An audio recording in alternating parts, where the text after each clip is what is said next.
Bien donc, comme à l'accoutumée, on va faire un petit focus sur quelques points de la paracha. Elle est très riche comme toujours.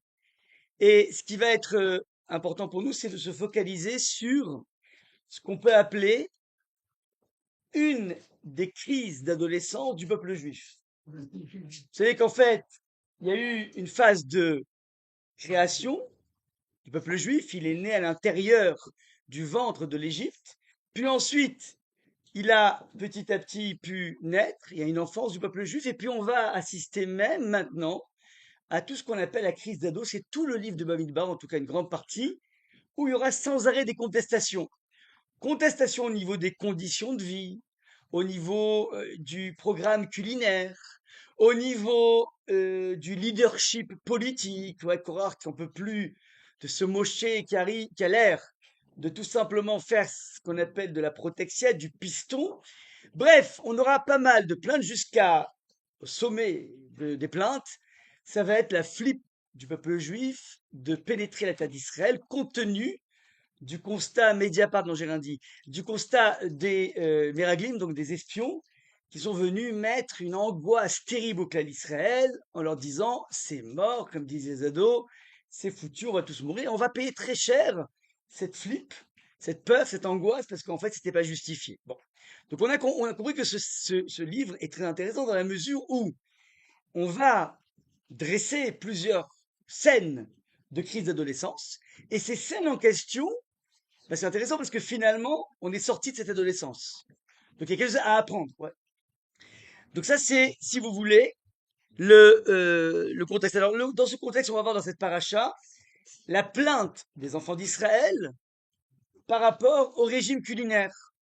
Alors tout le monde le sait, on a été abreuvé pendant près de 40 ans de la fameuse manne, qui était, donc je vous rappelle au niveau des caractéristiques de la manne, c'était un produit qu'on récoltait, qui nous sustentait exactement en fonction de nos besoins, qui était euh, distribué en double ration le vendredi pour ne pas qu'on ait à la récolter pendant Shabbat, et qui avait comme propriété assez magique, c'est que lorsque tu te concentres sur la manne et tu dis voilà, j'aimerais bien me faire un steak frites, tu prenais la manne, elle avait le goût, mais tellement savoureux du steak frites. Ouais.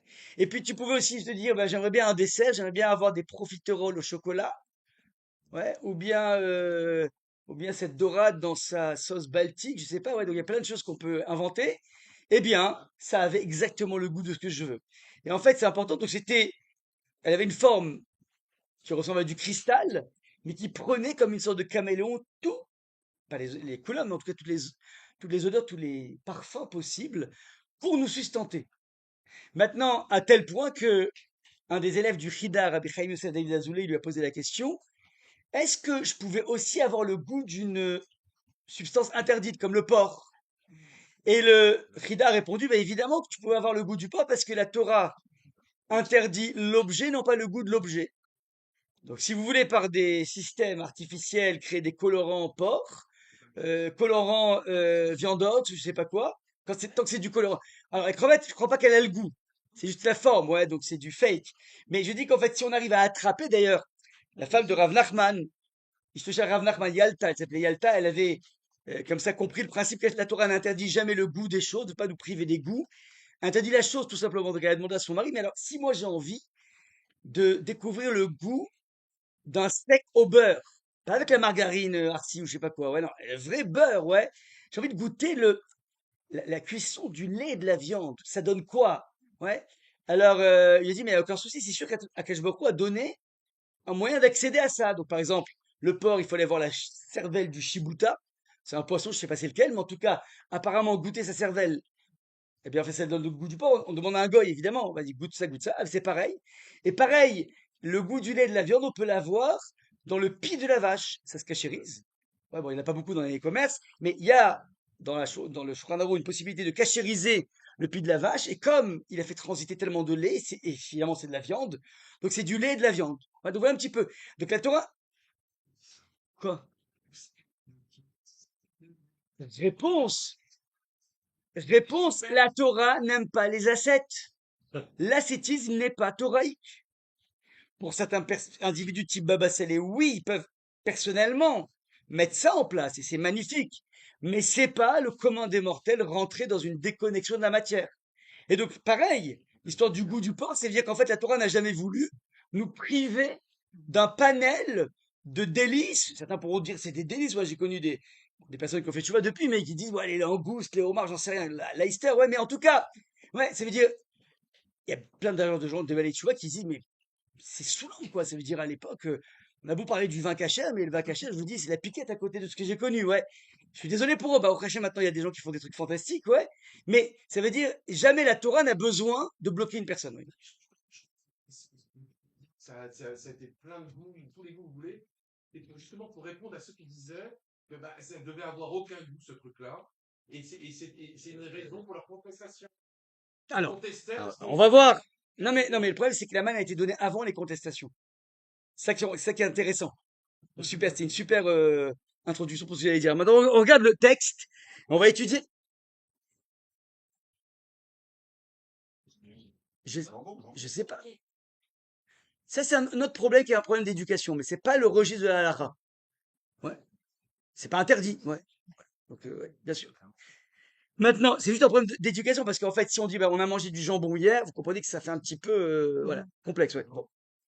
Comment? Peut-être, ouais. Ok, ça marche. Maintenant, Rabotaï, regardez, on va lire le texte pour comprendre cette contestation qui est très importante pour nous, évidemment. Nous dit le texte, va Asafsouf, Asher, Bekirbo. Et donc, on traduit comme ça, le ramassis d'étrangers qui étaient parmi eux. Itavu Tahava fut pris, pardon, de convoitise. Alors, littéralement, on va le traduire comme il faut. Itavu Tahava veut dire ils ont désiré. L'envie d'avoir envie, ça m'a été soufflé, ouais. Va Yashuvu, ils retournèrent. Va Yifku Gam Bene Israël, ils se sont mis aussi, les enfants d'Israël, à pleurer. Va Yomru Mi Ya'achil nu basar, mais qui pourra nous rendre et nous faire manger de la viande? Ouais, regardez. Zorchenu et Daga Asher Nochal Bemitrem, on se rappelle du poisson qu'on mangeait en Égypte, finam, gratos. Et à Kishouim, les concombres, et à Vatichim, et les melons, et à Khatsir, et les poireaux, et à Betsalim, ouais, et les oignons, et à Choumim, et l'ail. Et l'ail, c'était tellement meilleur. Là, maintenant, dans le désert. Mais oui, regardez. Veata, il faut pas, regardez, Veata nafshenu yevesha. On n'en peut plus. On est exténué. En kol bilti la enenu. Ouais, point d'autre perspective que la manne. Donc ils sont déjà dégoûtés par la manne. Ils sont blasés. Mais j'ai fait exprès cette introduction pour vous dire que mais de quoi t'es blasé, puisqu'en fait tu peux avoir une mosaïque, une palette tellement large de tous les goûts possibles. Tu peux découvrir des choses que nous on n'a jamais découvert, ouais. Mais c'est quoi ton problème? J'arrive pas à comprendre. Donc c'est ça la grande difficulté du texte. Qu'est-ce qui se trame ici? Et pour essayer de comprendre donc ça, on va poser plusieurs questions, on va répondre. Et vous avez compris, je vous ai mis en jaune fluo, ouais, les deux expressions qu'on va essayer de comprendre du texte de la Torah, et ça va être extrêmement important pour nous. Donc la première, c'est Asapsouf. On va voir deux sens. Il n'y a pas que deux sens, mais je vous amène deux sens ici. Et on verra ensuite, c'est quoi cette notion de Itavu Ta'ava. Ils ont désiré, qui va se lire selon deux axes complètement différents, mais tous les deux, l'un exquis autant que l'autre. Ouais, encore plus goûteux que la manne. Non, non, je rigole, c'était une blague, ouais. Bref, donc en tout cas, première des choses qu'il faut définir, c'est qui ce Asafsouf. Ils ont traduit ici par le ramassis d'étrangers. Alors c'est intéressant. Les Esof en hébreu veut dire rajouter. Donc ce sont les pièces rapportées. Donc c'est ce qu'on appelle le Erev Rav, c'est ce que va dire Rashi. Les Esof, ouais, c'est Asifa, par exemple, c'est un regroupement. Mais les Esof et le dire, je vais dire que Saf, la racine Saf, sa mère P, indique la lisière. Ouais. Al-Saf, je suis dans la lisière, ce sont les personnes qui sont à la lisière du peuple juif. On expliquera c'est quoi le problème de ce côté marginal de ces personnes. C'est eux qui initient, ouais, ce mécanisme de Itavu Ta'ava. Ouais. Alors, on verra que c'est plus subtil que LFI et CGT et tout ça. On verra que c'est un peu plus subtil. C'est aussi ça, mais pas que. Et d'où je sais que c'est pas que. Puisque le texte continue en disant, Vayashuvu, ils sont revenus, Vaïfkou, et on pleurait Gam Béné Israël. Il n'y a pas que le ramassis d'étrangers, mais c'est une contestation qui concerne aussi les gens qui ont le sang bleu. Donc je peux pas dire que c'est que les LFistes. Ça, on sait qu'ils n'ont pas le sang bleu, oui. Mais il y a aussi d'autres personnes. Comprenez ou pas? Et donc, ça, si vous voulez, il faudra comprendre qu'est-ce qui se trame au niveau du peuple juif normal. Donc, on aimerait bien dire, ah, mais ça, c'est la faute aux étrangers, ouais. C'est la faute au Ramassi, au Erev Rav, des gens qui se sont plaqués au peuple juif. Mais la souche pure, elle est trop... Non, non, non, non, même problème. Donc, on est tous logés à la même enseigne par rapport à ce problème, par rapport à cette contestation. Première question. Deuxième question, donc le désir du désir, on va essayer de le définir. Troisième point, ouais, comme je vous l'ai dit, il n'y a pas que comment dire, la frange, les marginaux, puisque ce sont les non-Assafsouf qui vont aussi pleurer. Ouais. Et là, la grande question est la suivante. Au moins, les pièces rapportées, tu peux dire, eux, ils sont venus pour des motifs qui ne sont pas des bons motifs, on en expliquera tout de suite. Mais le peuple juif, lui, il a signé au Sinaï. On va écouter, on va accepter, et donc on accepte toutes les conditions du contrat. Ça s'appelle une épopée dans le désert, ça s'appelle qu'on est abreuvé par l'eau de Myriam, ça s'appelle qu'on aura aussi la clim, grâce à une nuée céleste, la clim le soir pour la fraîcheur du désert, et la clim le matin pour, pardon, le soir, pardon, la clim chaude et la clim, ouais, réverso, là, si vous voulez, ouais. Donc, vous avez compris, ouais, chaleur et tout. On aura ces allées des cavoles qui vont nous permettre de tapisser le chemin pour éviter les serpents, les cobras, les scorpions et tout, mieux qu'à Toulouse d'ailleurs, c'est génial, ouais, pardon. Réutilise Assaf au niveau d'or ou c'est pas du tout un terme qu'on utilise? Non, je n'ai pas souvenir. Ah, Non, je crois que c'est vraiment. Ouais, lorsque vous avez en fait un mot qui ne revient que pratiquement jamais, ça veut dire qu'en fait il faut aller chercher le sens. Ouais, chercher le principe. ouais, évidemment, ouais, évidemment. D'accord, ouais. Dans Rachid, c'est sûr. Si, c'est sûr. Ouais, je crois que c'est marqué aussi dans la Passion, de mémoire. Ouais. Peut-être, je sais pas. Et ça donc on va déformer. Et ensuite, c'est quoi cette viande? Ouais. Vayomrou miachelu, qui pourrait nous donner de la viande? Mais tu as tout ce que tu veux, c'est quoi ton problème? Et tout se passe comme ça, c'est assez intéressant. Ils ont aussi une nostalgie extrêmement bizarre. Parce qu'en fait, ça a l'air que c'était Hôtel California, l'Égypte, ouais. Ouais, make a lovely place, fais ce que tu veux, ouais. Mais on sait très bien que c'était pas ça. C'était pas le paradis du tout, l'Égypte. Ils ont une nostalgie de quelque chose qui est complètement fantasmé parce qu'en fait, ils ont morflé comme c'est pas possible. Rappelez-vous qu'on n'avait plus de paille pour faire des briques. Malheureusement, il fallait mettre les gosses à la place des briques. Donc, ne me raconte pas qu'ils avaient en plus un menu 3 étoiles, guide Michelin, c'est pas possible, ça. Donc, de quelle nostalgie tu parles pour dire, ah, mais c'était tellement mieux à l'époque, ouais. Et c'est quoi cette précision? Donc, la Torah rentre dans les détails. On peut très bien dire, on se rappelle de ce qu'on mangeait. Bon, après, tu te débrouilles. Tu donnes le menu. Ouais, alors, c'est pas pastèque, ouais, enfin, on va voir que, bon, ça veut dire concombre, melon, poireau, oignon et de l'ail. Ouais. Alors, et du poisson, la daga. Donc, en fait, on a vraiment le menu et ça a l'air qu'ils ont plus ça. Ouais, la viande, exactement. Poisson, donc en fait, on comprend rien à cette velléité. C'est pas si simple, ouais. Donc, on va essayer de répondre un petit peu de deux façons. Alors, première des façons, je rentre dans le grand 1 Assafsouf. Je vous le dis déjà, donc, d'après le Rav Hirsch, ça va être donc la populace. Ouais, les gens qui sont en fait aussi convertis pour des mauvaises raisons. Il y en a plein, jusqu'à aujourd'hui. Donc, ce sont les personnes qui ont vu soit l'aspect brillant du peuple juif, donc ils gagnent toutes ces guerres. Bon, en fait, c'est les winners, quoi. Donc, autant se rapprocher de eux. Donc, ce qu'on appelle les arrivistes. Ouais, c'est pas mal, hein. Vaut mieux aller là où le vent tourne que là où il y a le tsunami, j'entends. Mais c'est pas une vraie motivation. Ouais. Ou bien c'est des personnes qui ont peur de se faire buter par Hachem. Mais je dis, dans ces deux choses-là, eh bien, en fait, c'est des mauvaises raisons. Comme des gens qui font tchouva. Les gens qui font tchouva parce qu'ils ont peur que le ciel leur tombe sur la tête. Ouais, ils mettent tous un chapeau d'ailleurs, ouais. Alors, ça, c'est des mauvaises raisons. Même Pas- le deuxième, que ça veut dire qu'ils reconnaissent quand même qu'il y a un Dieu. Donc, quelque part, Oui, c'est mais ça veut dire, si ton engagement mais Dieu, un non-juif peut reconnaître qu'il y a un Dieu, il n'y a pas de souci, il fait ses 7 votes. Maintenant, il est pris, pardon?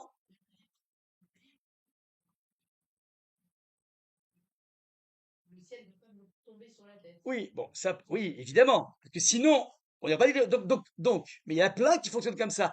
Et qui sont malheureusement très souvent alimentés par des rabbins qui leur parlent de ça. J'ai entendu comme ça une fois une personne qui avait osé dire, ah ben les gens ils se posent la question pourquoi il est mort si jeune? Bah, c'était la question inverse qu'il faut se poser. Il respectait pas Shabbat, donc c'est normal qu'il soit mort, ouais. Bon, de type d'énormité, ouais. J'ai déjà entendu, ouais. Donc, ça veut dire, c'est du délire, ouais. Et rentrer dans cette démarche de faire tchouva parce que, ben voilà, j'ai peur du Guéhinnom, c'est une catastrophe. Catastrophe, ouais. Il y a des vidéos qui circulent avant Rosh Hashanah. Ouais, genre, tu vois, cette personne, il était dans le coma, il est monté là-haut, dans le bedding de là-haut, il a vu là-bas Kadosh Baruch Hu qui était en colère. Et donc, il est revenu, il a dit, il faut faire tchouva, puis le Mashiach arrive, ouais. J'ai vu des choses, j'ai une fois intervenu en 2008, dans une classe de première qui avait été percutée par ce. Donc, il te met une flip pas possible, tu fais une tchouva express, ouais, et puis après, oh, tu retombes d'autant plus. Alors, c'est pas construit, je vous donne un exemple assez incroyable qui est amené par Rav Moshe Shapira.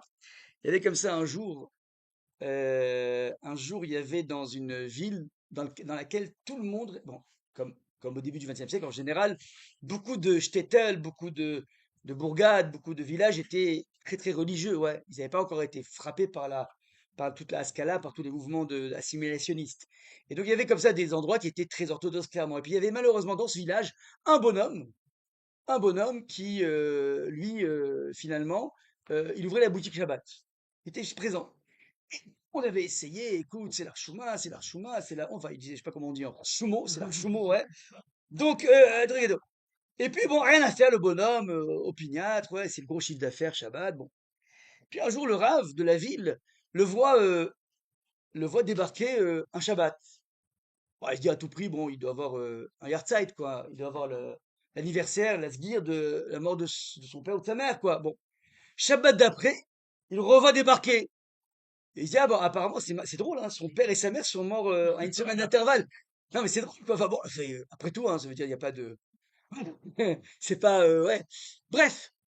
Et puis, la semaine d'après, il le voit arriver, il dit, ah non, il n'a pas un beau-père, le mec, quoi. Ouais. C'est bizarre, ou une belle-mère, je sais pas, c'est bizarre, quoi. Donc, il ose, après la chute, il dit, mais qu'est-ce qui se passe? Et alors, il dit, en fait, il y a des personnes qui sont venues me voir en me disant, regarde, on sait pertinemment que le Mashiach va venir cette année. T'as pas honte d'avoir le magasin ouvert et ça m'a tellement convaincu que je me suis mis à faire Shabbat. Le Rav lui a dit, c'est un très grand Rav, qui lui a dit, alors tu sais quoi? Je te demande d'arrêter de venir à la choule. Parce que si toute cette motivation, c'est une motivation qui est négative, la peur de la venue du Mashiach, c'est pas comme ça qu'on construit Shabbat. Bon, faut avoir des épaules, mais j'aime beaucoup cette démarche. Il faut se construire dans la vie. Donc il y a plein de gens qui font soit des conversions et qui sont pas forcément bien. C'est la raison pour laquelle aujourd'hui, dans les endroits sérieux de conversion, eh bien, ils ferment les vannes sans arrêt. C'est complexe, et j'en galère un peu trop parfois, je ne vais pas rentrer dans la polémique, mais parce qu'en fait, dans les années 50, une personne qui voulait se convertir, qui était je vais dans folle, soit c'est un fou, donc au pire des cas, même s'il fera pas les mitzvot, c'est pas grave parce qu'il est fou, donc c'est détente, ouais. Soit la personne elle est vraiment motivée, elle a vraiment, il est là comme ça. Disons qu'on fait tchouva, c'est un truc de fou. Pour aller venir rentrer dans une histoire tellement complexe, tellement folle, tellement macabre du peuple juif, faut être vraiment motivé. Sauf que maintenant, aujourd'hui, vous comprenez que même si on se fait taper dessus, on va dire que les filles juives ou bien les garçons juifs, c'est quand même des bons partis en général. Hein, je veux pas généraliser, mais c'est vrai que quand vous voyez par exemple, alors, je vous donne un exemple. Ouais, le gendre du président, Jared Kushner. Bon, lui, il a fait une convention orthodoxe, donc tout va bien, génial. Maintenant, son frère, ouais, apparemment, il se serait marié avec un actuel ou bien ancien mannequin de chez Victoria's Secret. Ouais, alors, j'ose imaginer, lui, il paraît qu'il est 5 fois plus riche que son frère. Mais c'est en Donc, secret. ouais, ouais, j'ose imaginer qu'en fait, bon, il n'a pas fait un truc orthodoxe, donc je comprends très bien le scénario hyper classique, ouais. Ça fait tache d'huile dans la famille, bon, ben, c'est pas grave, conversion.gouv ou conversion.com et puis boum, tic-tac, ouais, comme une hostie, ouais. Donc ça veut dire que ce type de conversion, vous comprenez que ça tient pas la route, c'est pas forgé, c'est pas, ouais. Et ben en fait, là, c'est des personnes qui ont fonctionné un peu de la même façon, ouais. Donc c'était des mauvaises raisons. Soit parce qu'ils sont attirés par la brillance du peuple juif, mais ce qui les intéresse, c'est que la brillance. Ils sont pas prêts à endosser la galère de la vie. La vie, elle est pas forcément facile. Ah non, mais je suis venu ici que pour avoir et un bon parti, et une vie paisible, et je fais Shabbat pour que Hachem m'envoie plein de fric. Et c'est pas comme ça la vie, ouais. C'est pas comme ça. Bon. Donc ça, c'est ça, c'est la lecture de beaucoup de Rishonim, notamment Rav Rish, ouais, et donc qui aussi explique que ces personnes auraient pu, une fois qu'ils rentrent dans le peuple juif, être imbibés et se sentir, enfin, vouloir se faire laisser tracter. Ils n'ont pas voulu se laisser tracter. Ils restent eux-mêmes. Maintenant, il y a une lecture beaucoup plus subtile et qui va rendre plus complexe cette histoire-là. C'est d'après le Midrash, ouais, il peut s'agir des membres du Sanhédrin, le Asafsouf. Donc c'est plus le ramassis de la population juive, mais des Hébreux, c'est la fine fleur du monde juif. C'est les décisionnaires, c'est les dayanim, qui eux, on va essayer de comprendre. C'est quoi? Tant que c'est de la raka, alors tu dis, bon, ben, Baruch Hashem, ouais, ça ne nous concerne pas, nous on fait partie de la, la bonne lignée. Mais le Midrash fait exprès de te, de t'obliger à éviter d'avoir des lectures manichéennes du texte de la Torah. Manichéenne, ça veut dire il y a les gentils et les méchants, comme dans les séries japonaises. Ouais, moi je suis le gentil, toi t'es le méchant. Ben, cette lecture est une lecture qui est très souvent développée, et qui est fausse. Je vous donne un exemple qui est très important, je vais peut-être donner, mais c'est important de le dire. Par exemple, lorsque nos enfants reviennent du GAN ou je sais pas où, lorsqu'ils sont à la parachat Toldot, eh bien, ils vont toujours représenter, et c'est normal pour des enfants, il faut des choses claires. Ils vont toujours représenter Yaakov comme étant le tzaddik avec une barbe, un chapeau, enfin ce que vous voulez, ouais, les apparats du tzaddik. Ils vont vous représenter évidemment le Esav comme étant, il lui manque plus que la fourche du diable. Ouais, mais en tout cas, il a la couleur des roues, sous-entendu des roues en général, c'est des sanguins, ouais. Et donc, ouais, donc c'est vraiment hyper manichéen. Il est gentil, le méchant. Sauf que, quand tu regardes le texte, tu te rends compte qu'en fait, rien n'est dit là-dessus. Vaïgdelo Anarim, les deux, ils ont grandi, donc même éducation, même parents. Ouais. Et donc tu dis, alors, ça jure avec le texte. Nulle part est marqué que Esav est un rachat. Une chose est marquée dans le texte, c'est que il est revenu fatigué du boulot, Ayef Minasadeh. Bah évidemment, comme nous, on revient hyper fatigué du boulot normalement, à part les rentiers, mais même eux, ils se fatiguent à trouver des occasions. Donc en fait, c'est normal de revenir éreinté du boulot, ouais. Et là, la Gemara dans Bavatra, elle s'éclate. Ah yes, fatigué. Ah tiens, tiens, tiens, c'est bizarre ça. Alors, ça veut dire que il a volé, il a tué, il a violé, il a blasphémé. Je sais pas d'où la Gemara dans Bavatra elle a touché ça. C'est ça le travail du Midrash. Mais si à chaque fois qu'on rentre du boulot, éreinté.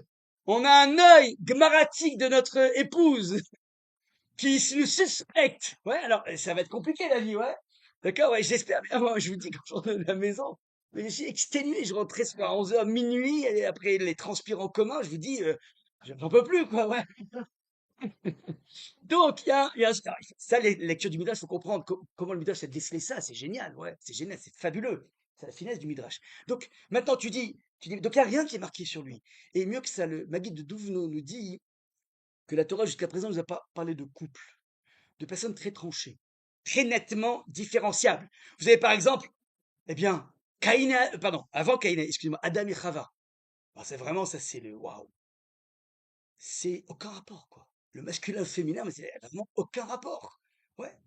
Ils n'ont pas la même provenance. Bon, c'est Akashbourg qui les a créés, mais ils viennent un de la terre, l'autre du flanc de l'homme, pas la même sensibilité aux choses, enfin, il n'y a rien qui les réunit, quoi. Donc, si tu te demandes les différences entre Adam et Chava, ben, c'est net, quoi. C'est hyper net. Puis après, on va faire un focus. On va prendre deux frères. C'est plus proche, mais c'est pas la même mère. Ouais. Pardon. Avant ça, je pensais à Agar et Abraham. Alors, avant ça, on a Caïn et Abel. Bon, là, c'est le même père, la même mère. Ouais. Mais l'un se différencie rapidement. Il est pecno, enfin, il est paysan. L'autre va être il s'occupe d'un ranch, il s'occupe d'un berger. Ouais. Donc, c'est pas les mêmes choses. D'ailleurs, l'un va tuer l'autre. Bref. Donc, tu arrives à un peu les différencier. Caïn et Abel.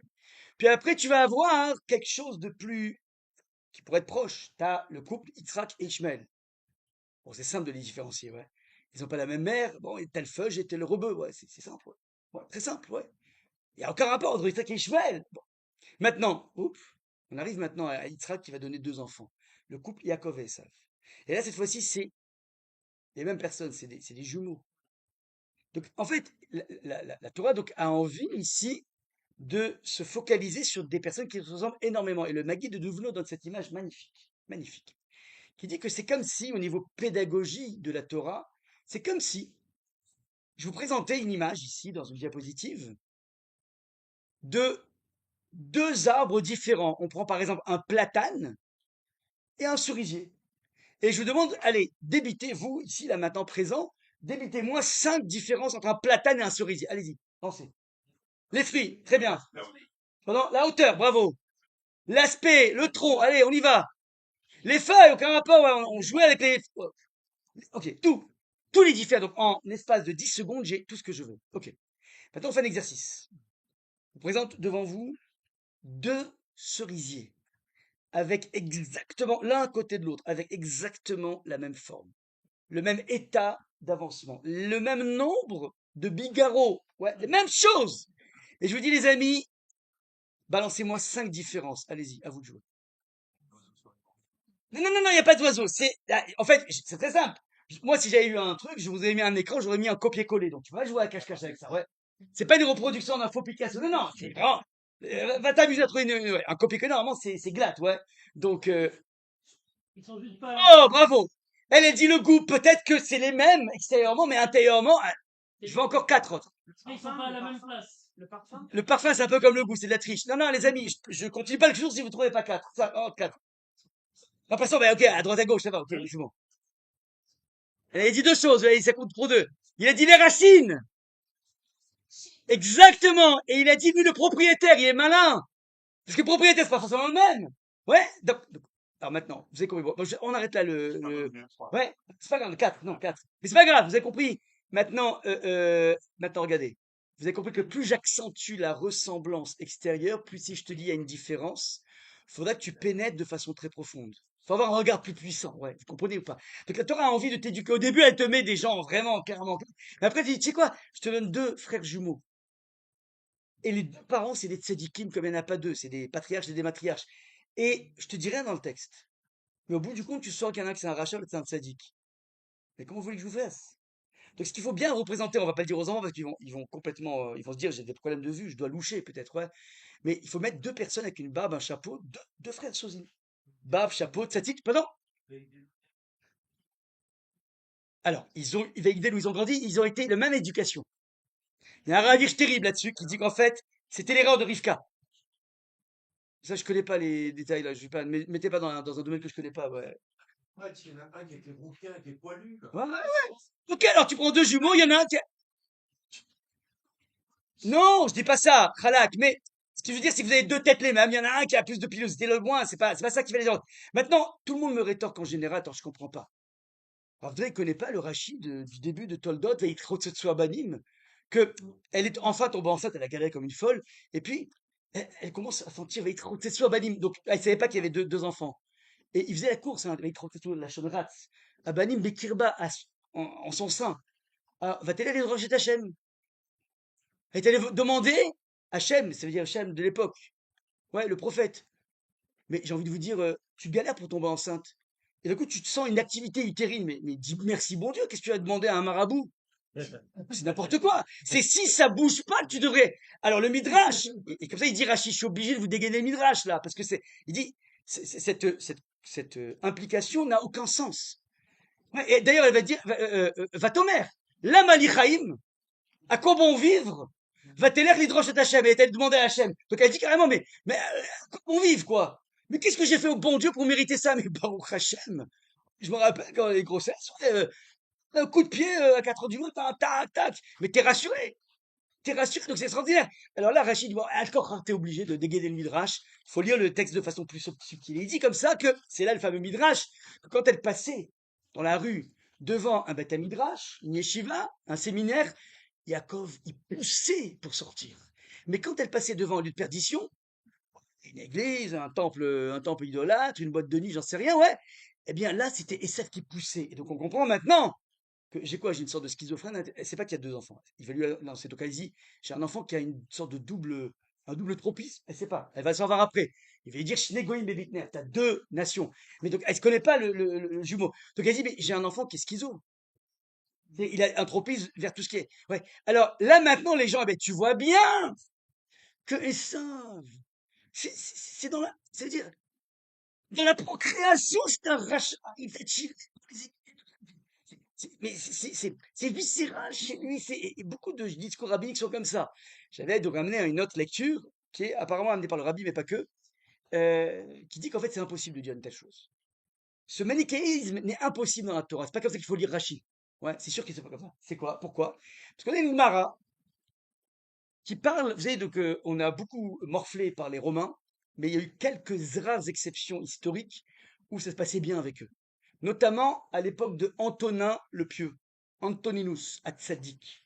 Lui, il a entretenu une correspondance philosophique avec Rébi, le rédacteur de la Mishnah, on est à peu près en plus de 200 après Jésus, et il posait des questions philosophiques. Et une des questions qui est ramenée par le Talmud, c'est que Antonin pose à Rabbi la question suivante. J'ai une question. On sait pertinemment qu'on est doté du Yetzer Hara, du Yetzer Hara, qu'on va traduire par une créativité mauvaise vers le mal ou une créativité vers le bien. On a une créativité qu'on peut orienter avec un libre arbitre vers le bien comme vers le mal. Je peux détruire comme je peux construire. Maintenant, ça arrive quand dans l'homme? Vous avez compris qu'on a le droit de se poser la question. Est-ce que c'est intra-utérin? C'est depuis la conception de la rencontre entre l'ovule et le spermatozoïde, il y a une division cellulaire qui se fait. Et normalement, si tu faisais un arrêt sur image, tu pourrais peut-être, je sais pas si ça existe au niveau de la science, mais tu pourrais savoir a priori, ben voilà, quelle couleur des yeux, parce que ce sont deux ADN qui se sont rencontrés. Bon, donc, est-ce qu'il y a déjà aussi le Yetzer Hara de la personne?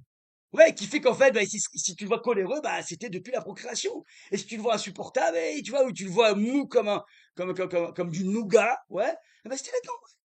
Ou bien c'est plus tard. Ouais.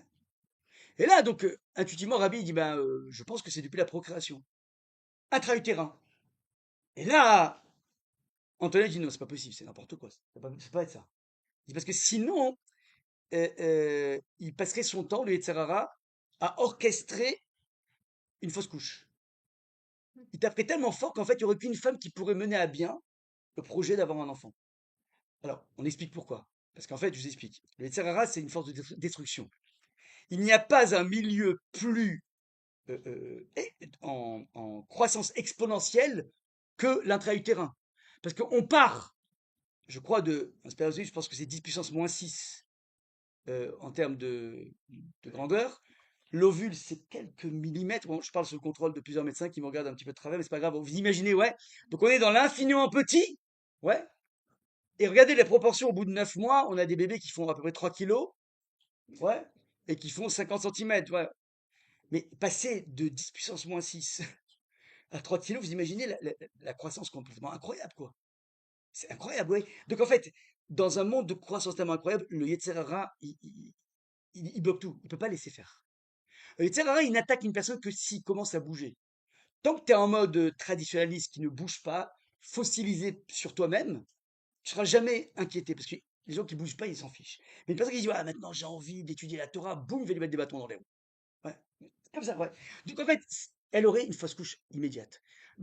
Il en arrive à la conclusion, Antonin, intuitivement, que apparemment, le Yetzer Hara débarque une fois extra-utérin, dès la sortie. Donc je vous dis au niveau de la halakha comment c'est. Alors, Rabbi entend ça, et dit, tu sais quoi, t'as raison. Je pense que t'as raison. Et j'ai même un verset qui corrobore ce que tu dis, les pétards ratatrovets, c'est à la porte que se tient tapis la faute. Alors c'est une façon imagée de dire que le Yetzer Hara, il attend. Il attend son tour d'entrée, donc il rentre dans le manège. Dès que l'enfant est né, boum, il a un truc. Et c'est la raison pour laquelle, alors, attention, et le Yetzer Hara, quand est-ce qu'il vient? À 12 ans pour la fille, à 13 ans pour l'homme. Donc jusqu'à la bar mitzvah, bat mitzvah, on est totalement sous l'emprise du Yetzer Hara. Ah mais, qu'est-ce qu'il raconte Ravé, ils sont tellement mignons les enfants. C'est plutôt la crise d'ado qu'on déguste, ouais.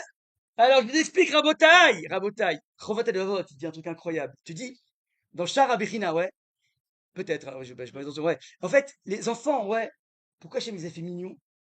Parce qu'ils ont tellement truffé d'égoïsme, ouais, que si c'était pas mignon, on les dégerait, ouais. Maintenant, le Yetzeratov arrive à 13 ans, au moment justement, c'est intéressant, où la personne commence à être pubère, à pouvoir devenir père. Ouais, c'est ce moment-là, 12 ans, 13 ans. Ce moment-là et c'est là où on te met les mitzvot. Parce que c'est ça qui va te donner un guide pour toi. Pour bien utiliser ton Yetzeratov pour juguler ton Yetzerara. Mais pour l'instant, tu étais sous l'emprise totale du Yetzerara. Ça, c'est donc le point. Maintenant, donc, ça vient après. Ok, alors si ça vient après, et c'est une Gemara, comment est-ce possible comment pourrions-nous, comme ça dit le Maharsha, comment tu peux interpréter le Rashi comme si Essa faisait exception et lui déjà depuis l'intra-utérin il était attiré par les boîtes de nuit. C'est pas possible. C'est impossible. C'est impossible, ça marche pas. Alors comment on résout? Réponse très simple. Il y a deux programmes de développement en Torah. Il y a le programme Yaakov et le programme Esav. Le programme Yaakov, c'est je reste sans arrêt dans la yeshiva, je me construis. Le programme de Esav, c'est j'ai tellement bien compris ce que veut la Torah que je vais aller justement dans les boîtes de nuit, dans les églises pour leur expliquer à quel point ils se plantent. C'est le Chabad, si vous voulez, le Esav. Il était prévu comme étant, il y ait un qui soit à la yeshiva, l'autre qui soit en mode Chabad. Et donc, en fait, et celui qui est Chabad, c'est celui qui est beaucoup plus fort que Yaakov. Pourquoi? Parce qu'il est capable de pouvoir résister dans un monde qui est étranger. Il y a un très grand Rav, c'est Rav Grossman de Migdal HaEmek, c'est une personne qui régulièrement passait les vendredis soirs, allait en boîte de nuit à Tel Aviv. Barbe blanche, ça comme, hein, les pailles. Il rentrait là-bas, il demandait au DJ, arrête un petit peu la musique, laisse-moi juste parler 5 minutes. Il avait un accord comme ça. Et au bout de 5 minutes, il arrivait à sortir avec plusieurs personnes qu'il a réussi. Ouais. C'est un bonhomme qui a fait un travail. Je vous conseille, il y a une biographie qui est sortie de lui, Rav Grossman. Vous lisez ça, vous pleurez. Pleurez comment un homme est capable de révolutionner un pays entier. Par sa force, par sa pureté, par beaucoup de choses. Juste pour la petite parenthèse, je vous dis parce que c'est très beau. Lui, en fait, qu'est-ce qui se passe? C'était un bonhomme vraiment natif de Béacharim, donc ça veut dire c'est Black de chez Black, ouais. Euh, et et là-bas, donc, il était Kollelman des tentes. Et pendant la guerre des 6 jours, en 67, il s'est dit, bon, moi, je suis en train d'étudier tout, mais j'aimerais aider les Chayalim. Qu'est-ce que je pourrais faire? Donc, il se dit, bon, j'ai une idée. Il sort du Beth Midrash, il va acheter des clopes dans un kiosque, ouais. Et il va chercher comme ça dans la rue des Chayalim pour leur donner des clopes. C'est sympa, quoi. Un paquet de clopes, c'est ouais, sympa, ouais. Il dit, mais il nous protège, donc je vais essayer de faire quelque chose pour eux. Il avait cette âme comme ça. Maintenant, il donne les clopes. Puis d'un coup, il entend un boom, et exactement à sa place où il étudiait à Meacharim, il y a une bombe qui a un missile.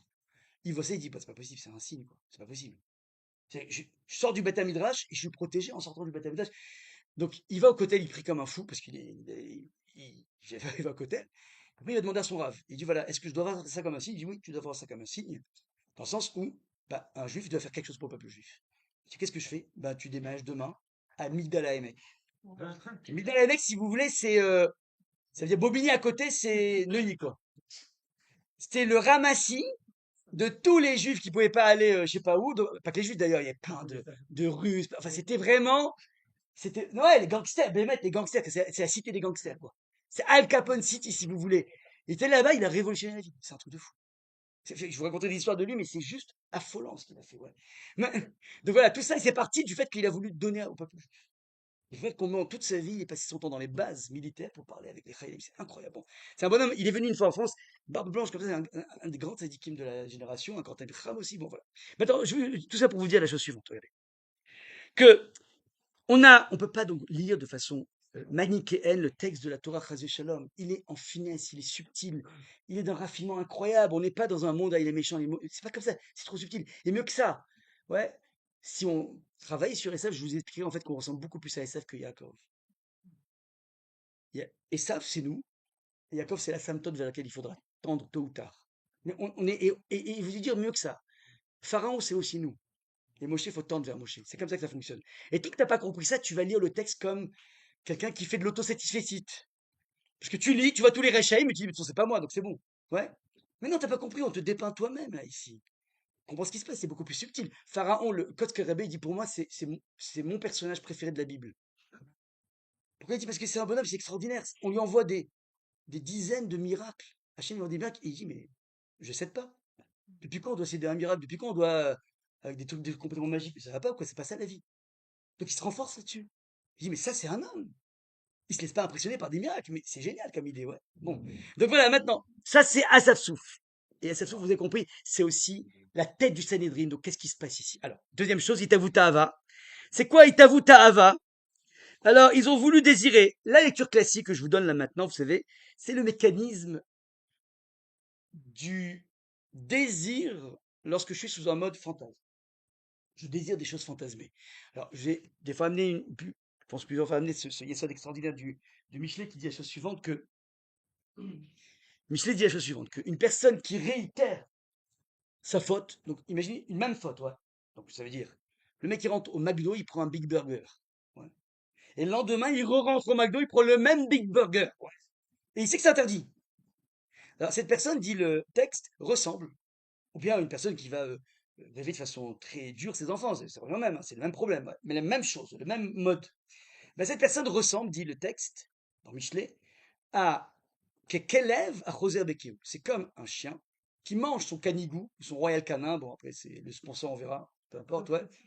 Et une fois qu'il a mangé son canigou, alors, il va avoir des excréments de ce canigou. Il va manger ensuite les excréments du canigou. Oh, désolé, bon. Donc, ouais, des fois, ça sert de ne pas avoir été servi au niveau du repas. C'est quand même un avantage, ouais. Désolé, je suis obligé. C'est Chazal qui dit ça. Je peux pas faire autrement. Et il n'y a rien de grossier dans ce que je veux dire.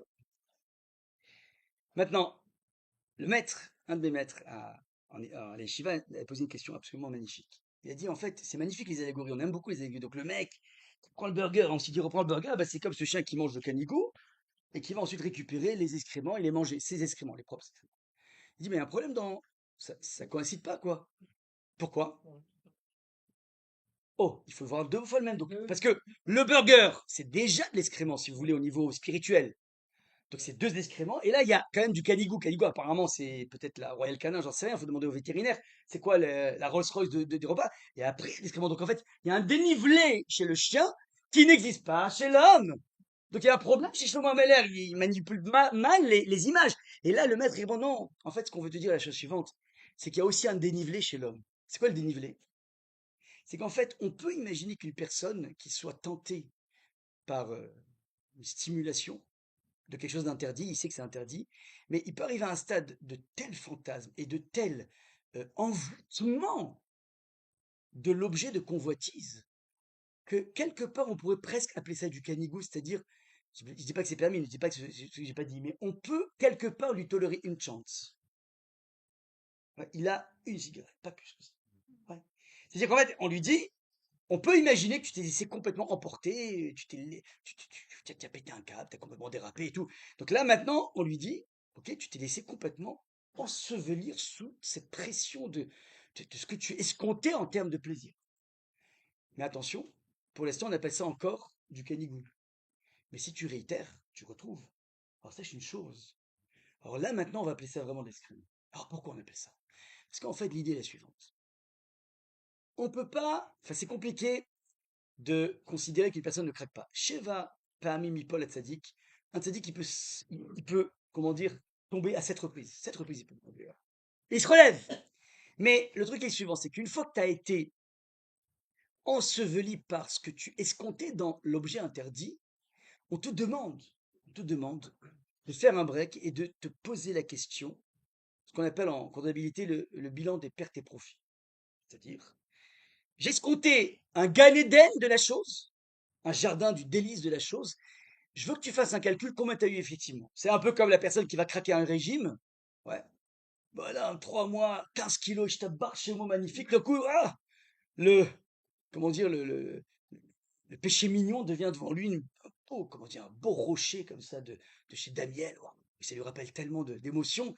Et là, il se dit, to eat or not to eat. Ouais. Shakespeare comme truc, ouais. C'est-à-dire que quoi, que to eat, pourquoi? Parce que, bah, attends, je t'en prie, ça fait combien? 40 grammes. 40 grammes, oh, je vais pas rigoler, c'est détente, ouais. 15 kilos 40 grammes, faites le ratio, détente, ouais. Ouais. Sauf que d'un coup, il y a une voix qui lui dit, attends, mais 2 secondes, tu sais pertinemment que on s'arrête jamais à un Daniel, vous avez remarqué ou pas? Et toujours un deuxième pour voir, quoi, ouais. Et parfois, c'est pas carrément les ballotins, ouais. Donc, premièrement. Deuxième chose, tout le monde sait que le sucre attise le sucre. Donc, le Daniel va engendrer ensuite peut-être aussi un steak, j'en sais rien, des millions de choses, quoi. Donc là, tu comprends que tu mets tu ouvres la boîte de Pandore, tu mets ton doigt dans un système qui est dangereux. Et donc, c'est normal que tu te dises non, il faut pas. Et après, bonhomme, il craque. Une fois qu'il craque, ouais. On lui demande arrêt sur image.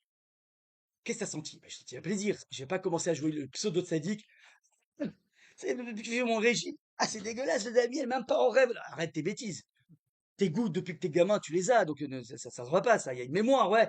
Donc, c'était bon, mais ouais, c'était super bon, c'était succulent. Mais, tu as atteint le Gan Eden que tu attendais par rapport à ça? Non, ça, c'est sûr que non. C'est qu'en fait, dans les objets de convoitise pour lesquels on craque dans la vie, en fait, on a évidemment un plaisir parce qu'on n'aime pas les choses pas goûteuses, mais le plaisir est toujours en deçà de ce que je voulais. Eh bien, la différence entre ce que je voulais et ce que j'ai est vraiment s'appelle la zone de frustration. Et qui dit frustration, comme dirait le slogan publicitaire, un Mars et ça repart. Donc, mais vous comprenez pas? C'est-à-dire qu'en fait, je ne fais que cultiver la frustration. Ça qui se passe ici, dans la première acception de Itavu Ta'ava. Ça veut dire qu'en fait, ils veulent vouloir parce qu'en fait, ils n'arrivent pas à se rassasier parce qu'ils projettent des choses. Regardez ce commentaire, qui sont dans la périphérie de ce qui nourrit. Il y a que des goûts prononcés. Ouais, c'est les batsal, donc l'oignon, l'ail, les poireaux, les concombres, les melons. C'est soit des desserts, ouais, soit des épices. Ouais, des épices. Maintenant, c'est intéressant, et j'ai vu un Richard qui dit qu'en fait, c'est précisément les goûts qui n'existaient pas dans la manne. On peut tout sauf ça. Pourquoi? Parce qu'apparemment, ces goûts-là sont mauvais pour la grossesse et pour l'allaitement. Ça altère le lait. Donc en fait, ça faisait partie des aliments qui n'étaient pas dans le registre. Donc maintenant, c'est quoi? T'as un goût d'exotisme. Mais t'étais mal en Égypte. Non. Mais tout homme a tendance à développer un goût de l'exotisme. Et là, regardez comment c'est intéressant. On va être obligé de dire que ce Itavutava, c'est aussi pour les Rosh Hashanah, donc pour les Rosh Hashanah, c'est-à-dire pour les gens qui sont très élevés. Et quel est l'exotisme qu'ils ont développé? Regardez comment c'est incroyable. On se rappelle de la daga. Daga, c'est le poisson. Mais daga, regardez ce que dit le Talmud. Ouais. Zachar le Tagada Hashem le Rabbi Yitzchak, B'chinam Rav Shmuel Chadamar Dagim. Donc là, il dit, c'est vraiment des dagues. Alors, ils avaient vraiment des dagues faciles parce que le Nil, il y avait beaucoup comment dire. Mais Chadamar Arayot. Daga, c'est dague au féminin. Donc on évoque ici, on se rappelle de la gratuité des relations qui sont devenues avec la Torah interdite, mais qui étaient permises à l'époque. Type un frère avec une sœur. Type un homme avec sa tante. Et c'est devenu interdit. Mais ça, c'est dit même dans la bouche, rabotaille, pas que la racaille. La racaille, ils peuvent inventer n'importe quoi. Mais même les gens, la fine fleur, se rappellent de ça, Zachonat Daga. Ouais, C'est un double sens. c'est deux possibilités d'interpréter. Ouais, comme début de Yoshua, ouais. Les Mergim arrivent chez une Isha Zona. Ouais. Bah, au sens littéral, le Malbi va dire, bah, c'est une aubergiste. Parce qu'une aubergiste, elle nourrit. Berkat Amazon, ouais. Sauf qu'on sait aussi que c'est une prostituée qui avait 38 ans d'exercice. Parce que Zona, c'est aussi, elle nourrit d'un autre point de vue, quoi. Donc c'est toujours ambigu. Mais là, toi, tu comprends bien que c'est pas clair, c'est pas limpide. Ouais. C'est quel mot qui nous le dit, ça? C'est daga. Regardez dans le verset numéro 5, au tout début, Le petit 2. il nous souvient du poisson que nous mangeons à daga. C'est pas dag, c'est daga, ouais. Donc c'est la Gemara, ouais. Maintenant, qu'est-ce qui se passe ici? Comment pouvons-nous expliquer que des gens, comment? Peut-être qu'ils se sont tenus par rapport à ça, parce que c'est peut-être donné par le Noachim, mais en tout cas, c'est sûr que un garçon avec sa tante, c'était permis. La Torah vient l'interdire, ouais. Donc on avait un panel de relations interdites, ouais, permises qui sont devenues interdites, et ça, on a la nostalgie de ça. Maintenant, regardez, on va essayer de comprendre qu'est-ce qui se passe ici, et à quel point c'est une finesse incroyable. On a tendance à dire dans la vie qu'il y a deux types de mitzvot. Vous savez, deux catégories. Il y a ce qu'on appelle Ben Adam la Makom, c'est moi et Dieu. Et il y a Ben Adam la Chavero, c'est moi et l'autre. Ben Adam la Makom, c'est dire je mets mes tefs. Parce qu'il met ses tefs, qui fait Shabbat, maintenant, ça ne concerne que lui. S'il veut fumer Shabbat, il fume Shabbat, comme elle dit, bah, c'est son tour de libre arbitre, ouais. Il veut manger au McDo, il mange au McDo, détente, ouais. Tout va bien. Ben Adam la Chavero, là, bah, il y a des lois aussi. Tu peux pas, parce que tu as un élan de tchouva, te dire, ouais, extraordinaire, je commence les sirotes. Malheureusement, ça commence toujours en août, les sirotes, ouais. Alors, en août, vous comprenez que le lever du soleil, il est à 4h, entre 4h, 4h30, ouais. Donc, les mecs, tu vois, qui s'excitent au début, ils arrivent, bon, ouais, j'y vais, je vais toquer et tout. Mais en août, on était en vacances, ouais. Le mec, il met le réveil à tue-tête, la femme, elle en peut plus. Ouais. Ensuite, il fait un boucan pas possible, parce qu'il a appris qu'il fallait faire le talit, enfin le nizia. Donc, en fait, il met la cuve à côté, donc il renverse l'eau partout. Puis, il est un petit peu en retard, ouais. Tu sais, le mec, c'est devenu un terroriste, quoi. En pleine vacances. Ah, attends le moment où on va en boulot, ouais. En pleine vacances, bon, à 5h du matin, il soupe. Après, il prend son café, ça, comme ça. Ouais. Ça veut dire, ça, c'est un issour. Si t'arrives pas à ne pas faire de bruit, tu dois pas aller au sikhot. Même pas en rêve. Débrouille-toi. Ouais. Ou prends une chambre d'hôtel. Non, c'est terrible. Ouais. En face de la choule, ouais. Mais, vous comprenez, c'est ça. Donc, tu peux pas faire n'importe quoi dans la vie. Et là, ça concerne l'autre. Ouais. On pense qu'il y a que ça. Donc, toi par rapport à Hachem, toi par rapport à. Alors, on va voir une Gemara qui va dire un nouvel élément qui est le gamme de Vilna, comme ça il va expliquer. Il dit comme ça que, vous savez, on a la Torah, c'est toujours la Torah avant tout. Donc, si par exemple, Chazvé Shalom, on était dans un arbitrage entre soit je continue à faire Shabbat maintenant, soit, enfin, pour un Shabbat, un instant T, soit je transgresse parce qu'il y a un danger de quoi que ce soit, de mort ou j'en sais rien. C'est arrivé quand on était à Elad à l'époque, en Israël. Donc, ma femme était enceinte du 7e mois, je m'en rappelle. Et en plein Shabbat, elle commence à avoir des contractions bizarres. 7e mois, c'est dangereux. Ben, ni une ni deux, je suis allé voir une ambulance. Enfin, il y avait un truc à côté de chez nous. J'ai demandé, donc il y a plein d'Arabes qui s'occupent de ça. Je dis, voilà, il faut que tu nous amènes à l'hôpital. Pas de souci, on paiera après le Shabbat. Ouais. Donc, on est allé, on a fait du 200 km/h sur l'autoroute de El Had à Bellinson, c'est à Petah Tikva, donc peu importe. Ouais. C'est la première fois de ma vie que j'ai fait du 200 km/h. Maintenant, j'étais aussi, moi, dans le truc. Pourquoi? Parce que Alpi Alacha, il faut que je l'accompagne parce qu'elle peut pas rester seule. C'est dans le sens où, psychologiquement, elle a besoin, le besoin psychologique. On transgresse Shabbat. D'ailleurs, il y a une Mishnah, carrément, qui dit la chose suivante: à makché la ledette, une femme qui a du mal enfin, elle a des difficultés dans son accouchement parce qu'elle est dans le noir. On est Shabbat, évidemment. On est Shabbat et elle est dans le noir. Le mari peut aller lui allumer une bougie, qu'elle soit dans la lumière, pendant Shabbat. Ah, tu veux dire, mais c'est la psycho, ça. Ouais, la psycho, elle joue énormément dans un accouchement, ouais. Donc, ça veut dire, évidemment, tout ce qui se rapproche de la vie, ou même, si j'ai un doute par rapport à la vie, même parce que je suis sûr, mais il y a un doute, il n'y a plus Shabbat, il n'y a plus rien. T'as plus rien à manger, tu manges du pain, évidemment, tu vas pas mourir. C'est par là, ok, ben c'est par là, comme ça, ouais. Bon. D'ailleurs, il y a même des halachot très intéressantes, hein. Le Rav Rothenberg Zatzal, ouais, il disait que, à ses élèves, c'est quand même quelqu'un qui était très noir, très marmire, ouais. Mais il disait, quand tu es dans un aéroport, tu fais pas le malin à prendre les bons hachchirim, les bonnes surveillances. Tu penses qu'être plus standard. Parce que si tu as faim dans un aéroport, tu finiras peut-être par manger carrément du porc. Faut pas faire le malin dans les aéroports. Ouais, dans un aéroport. Parce que en transit, ouais. Donc, tu commences pas à dire, non, mais moi, je prends pas cette surveillance. Ce type de choses n'existe pas au niveau anarchique. Ouais, c'est vachement intéressant. Ouais. En tout cas, maintenant, donc, ce que je veux dire par là, c'est qu'en fait, il y a 3 mitzvot comme qui font exception. On transgresse toute la Torah sauf 3 mitzvot. Lui dit le texte, ouais. Kol mitzvah chez Adam Nidrash, la avor aléa. Toute mitzvah qu'on te demande de transgresser. Personne te brandit un revolver et tu dis, tu fumes Shabbat maintenant. Eh ben, tu fumes Shabbat. Ouais. Il y a avant, on va aller avec, tu transgresses Shabbat, ou n'importe quoi, tu manges du porc, et tu te fais pas tuer. Sauf trois péchés capitaux. Avodazara, Gilou Yarayot, Veshichut Damim. Idolâtrie, verser le sang, tuer l'autre, et les unions interdites. Maintenant, regardez. L'Avodazara, on a compris, c'est mon lien avec Hachem. On vient te dire la chose suivante. Tu peux envisager une vie en transgressant Shabbat parce qu'il n'y a pas le choix. Mais, parce que tu as brandi un revolver. Mais continue à vivre après avoir reconnu la grandeur de telle et telle idole, c'est plus une vie. Faut comprendre, la personne, il faut comprendre, en fait, c'est plus une vie. Une vie déconnectée de Dieu, ça va pas une vie, donc autant mourir.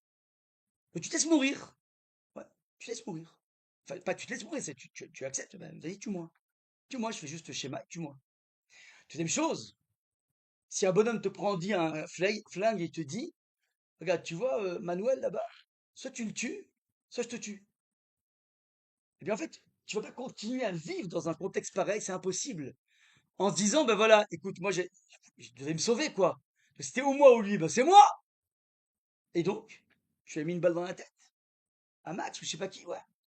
Mais qui t'a permis de décider dans ce compte? Il y en a un qui va mourir, ouais. Qui t'a permis de trancher en disant, bah, c'est moi qui dois rester en vie. Mais tu penses vraiment que tu as un sang plus bleu que l'autre? Maraïta des Haï, des Dama des Haï Sumakfemia, il dit la Gemara dans Sanhedrin, page 74.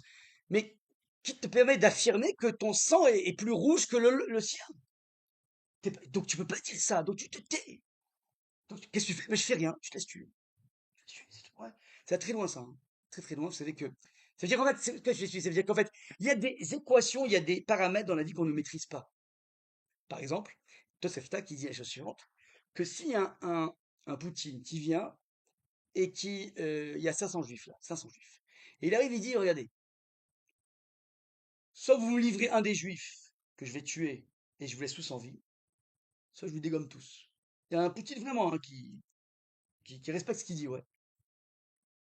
Qu'est-ce que je fais? Quoi, sourd? Donc 500 personnes vont mourir. T'as pas envie de lâcher une personne? Je sais pas, le vieillard qui a 94 ans. Ok, c'est comment, mais ça veut dire, entre 500 juifs qui vont être, Chazé dégommés, et une personne, je vais trouver une solution. Eh ben, t'as raison, la Torah elle dit c'est assourd.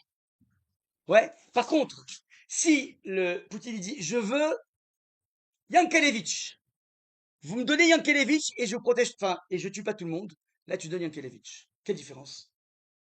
Je ne peux pas, moi, faire un choix discriminé, même si je suis président de toute la communauté. Je peux pas dire, bon, toi plus que lui. Parce que c'est une information que tu n'as pas, tu connais pas la rougeur du sang. Donc ça, ah, mais, alors quoi, 500 juifs vont mourir? Oui, mais ça, c'est pas tes calculs. Le bon Dieu doit gérer ça. C'est pas à nous à gérer. Il nous a pas donné la latitude de gérer. Donc dans la vie, quand tu sais pas quoi faire, chef et alta assez. Tu t'assois et tu fous rien. Comme ça. En revanche, si le goy, le Poutine, il a choisi Yankelevitch, ouais, alors à ce moment-là, c'est pas moi qui fais le choix. Donc je peux le livrer. C'est terrible, hein. Vous savez, toutes ces notions de Tosefot qui ont été écrites après en 200, plus de 200 après Jésus, on les utilise au quotidien à Tzahal. C'est un là, j'avais Rav Pessar Frank qui a étudié, Rav Kook qui a énormément écrit là-dessus. Parce qu'il y avait des questions comme ça, ouais. Vous comprenez? Les otages, tout ça, ouais. Donc, c'est vraiment des questions fascinantes, ouais. Bref, donc maintenant, le troisième niveau, c'est on te brandit un flingue, on te dit va avec cette femme mariée. Ben, vas-y, sinon je te tue. Tu laisses tuer. Maintenant, regardez. Que l'idolâtrie, enfin, le rapport à Dieu est quelque chose de sacré, on comprend. Que mon rapport à l'autre doit être sacré, oui, on comprend. Parce que tu n'as pas le droit de considérer qu'il a une âme plus souillée que la tienne. Mais j'aurais pu penser, c'est ça l'erreur du Assaf Souf, qui est aussi les grands du peuple, que tant que je suis dans le domaine qui s'appelle le plaisir, l'intimité, la relation, alors du moment où on est consentants tous les deux, alors quel problème? Rappelez-vous que l'humanité dont nous sortons est née à partir de sacré inceste. Puisque Caïn, il s'est marié avec qui, à votre avis? Avec sa sœur, tiens bien. Et Eva, il s'est marié avec qui? Avec sa sœur. Et Sheth s'est marié avec qui? Avec sa sœur. Et Hachem a passé du chesed. Ça veut dire que l'inceste, frère-sœur, n'est pas si immoral et amoral que ça, dans le sens où c'est devenu amoral, immoral, parce que la Torah l'a interdit, et puis tout le monde a suivi. Donc en fait, on comprend bien qu'il y a quelque chose qui tourne pas rond. Mais Hachem a créé l'humanité à partir d'un frère et une sœur. Ça veut dire que, fondamentalement, tant que ça ne gêne pas la personne en face, tant qu'il y a consentement, s'il n'y a pas un viol, évidemment, mais s'il y a consentement, alors c'est quoi le problème? Pourquoi Hachem, on devrait considérer que le domaine de l'intimité participerait aussi du sacré? C'est ça qu'on vient de dire. Et ça qui dit le Gaon de Vilna, il dit qu'en fait, dans la vie, il y a trois champs. Il y a toi avec Hachem, Téphilin, Shabbat, cache tout ce que tu veux. Il y a toi avec l'autre, respect de l'autre, pas le droit de lui faire mal aussi. T'as pas le droit de l'entuber aussi. Il y a plein de choses que tu peux pas faire au niveau. Et t'as un troisième niveau. Donc je dis moi avec Hachem, moi avec l'autre, et moi avec moi-même. C'est le troisième niveau. Il y a un problème de dignité. Il y a un problème de dignité et de conscience de sa grandeur, de ne pas considérer que le domaine du plaisir échappe à ma relation avec Hachem. Je vous amène ici en conclusion. Désolé, j'ai un peu débordé. Le rabbin Yonah que j'ai souvent cité, mais il est encore plus à propos là maintenant. Ouais, ce qu'on appelle le danger d'abîmer l'énergie dans mon rapport à moi-même. Le monde du plaisir ultime, qui s'appelle la sexualité, est un monde dans lequel je ne dois pas m'abîmer. Je ne dois pas me dévaluer. Et je vous amène ici au rabbin Yonah qui dit la clé essentielle est de connaître sa valeur propre et ses qualités dans la vie, et celle de ses pairs, leur grandeur et leur importance, et à quel point elles sont choyées aux yeux d'Hachem. Et s'il ne connaît pas sa valeur et celle de ses pairs, il pourrait très facilement se laisser remporter dans les chemins tortueux. C'est-à-dire qu'en fait, le rabbin Yonah te dit la chose suivante. Première des choses, tu dois connaître ta valeur.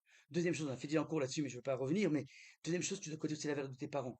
Tu transportes dans ton ADN les bravoures, les grandeurs, les puissances, la magnificence de toute ta généalogie, jusqu'à Abraham Avinu. Et si tu as un côté un peu révolutionnaire, tu l'as puisé de chez Abraham Avinu, point barre.